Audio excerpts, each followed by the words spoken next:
কথায় কথা দুষ্টমি করে স্ত্রী যদি স্বামীকে ভাই ডাকে, স্বামী যদি স্ত্রীকে বোন ডাকে, ভাই বোন ডাকাটা শরীয়তের দৃষ্টিতে জায়েজ নাকি না জায়েজ? আমাদের সমাজে মহব্বতের চোটে আমরা যে আরো কত কিছু করি। অনেকে এই কাম করে যে স্বামী তার স্ত্রীকে কি বলে, বোন ডাকে, আবার স্ত্রী তার স্বামীকে ভাই ডাকে। আবু দাউদের এক হাদিস থেকে আমরা জানতে পারি যে এক ব্যক্তি নবী করিম সাল্লাল্লাহু আলাইহি ওয়াসাল্লামের যুগে তার সময় এরকম, তিনি পুরুষ ছিলেন, তার স্ত্রীকে তিনি বোন ডেকেছেন, হে বোন আমার, এরকম বলেছেন। তো এই ডাক শুনে নবী করিম সাল্লাল্লাহু আলাইহি ওয়াসাল্লাম তাকে নিষেধ করেছেন যে এভাবে ডাকবা না।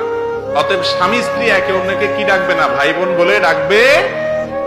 যদি সন্তান থাকে তাহলে অমুকের বাপ অমুকের মা বলবে। কথার কথা ছেলের নাম আব্দুল্লাহ, তাহলে স্বামী তার স্ত্রীকে বলবে আব্দুল্লাহর মা, আর স্ত্রীও তার স্বামীকে বলবে কার বাপ, আব্দুল্লাহর।